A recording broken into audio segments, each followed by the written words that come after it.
বাড়ি সিরাজগঞ্জ। না, আমরা আসছি টুঙ্গি থেকে। হ্যাঁ, টুঙ্গিতে থাকি। আজকে ৫ দিন আমরা টুঙ্গি মেডিকেলে টেস্ট করাইছি। ওখান থেকে ডেঙ্গু প্লাস আপনার ওই যে টাইফয়েড ধরা পড়ছে। পরে হসপিটালে ভর্তি করার পর কথা বলেছে ওখানে সমস্যা, শনিবারে বন্ধ থাকবে, এজন্য আমাদের বলে রেফার করে এখানে দিছে। ছিল একটু জ্বর ছিল, অনেক জ্বর থাইমে থাইমে আসতো, আর হাত পা চাবাইতো কামড়াইতো, এরকম মানে ব্যথা হইতো শরীরে, হাঁটতে কালকে সকাল তো হাঁটতেই পারে না। পরে এখানে রেফার করার পরে এখানে ভর্তি করাইছি।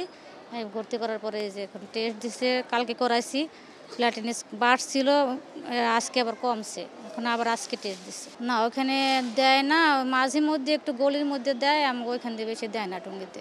শনিবার বিকেল থেকে জ্বর ছিল, এরপর বমি ছিল 2 দিন, তারপর মাথা ব্যথা, পেট ব্যথা, এই আর কি। এখন মোটামুটি সুস্থ। আজকে আবার রক্ত নিবে, ঠিক হয়ে যাবে।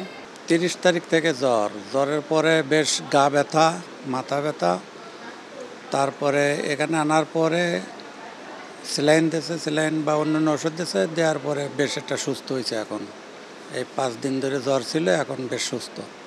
হ্যাঁ, ভালোই অসুস্থ হয়ে পড়ছিল, বিশেষ করে গলা ব্যথা, তারপরে গালের ভিতরে ব্যথা, খাতে পারে নাই। আজকের থেকে কিছু কিছু খাচ্ছে। এই কদিনে স্যালাইন চলছিল। আমার গ্রামের বাড়ি বাগেরহাট, ঢাকায় মহাখালী থাকে। না, আমরা ওইভাবে আসি নাই এখন। এই হ্যাঁ, মশার সিটে আমার বাসার আশেপাশে কোনো মশা নাই, বাসায় মশা নাই, সিটায় মশা সিটায়, ওষুধ সিটাই।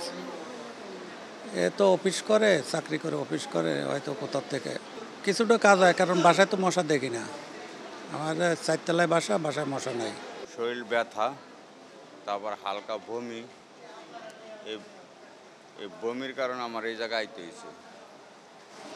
এখন মোটামুটি আল্লাহর রহমতে নেওয়ার পরে মোটামুটি আমি একটু সুস্থ। আমি টঙ্গী গাজীপুরের আছে। হ্যাঁ, দেয়, মানে ওরা ওই বমির চিকিৎসাটা করতে পারে নাই, এর জন্য আমার এই জায়গায় পাঠানো হয়েছে।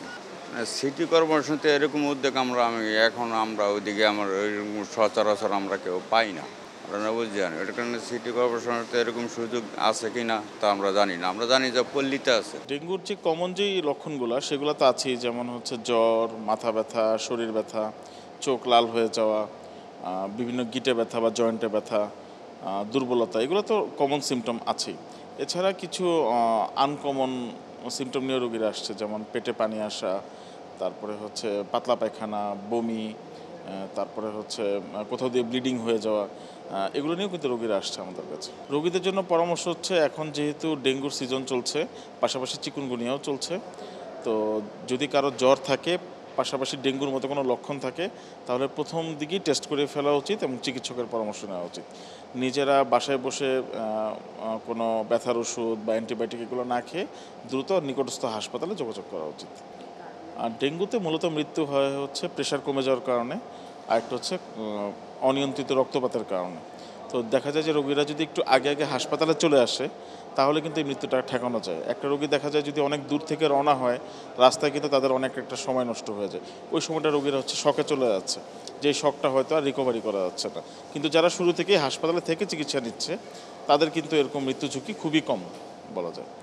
আর যাদের এর পাশাপাশি দীর্ঘমেয়াদী অন্য রোগ আছে, যেমন ডায়াবেটিস, প্রেশার, লিভার, কিডনি রোগ, তাদেরও কিন্তু একটু মৃত্যুর ঝুঁকি বা হচ্ছে খারাপ হওয়ার ঝুঁকিটা কিন্তু একটু বেশি।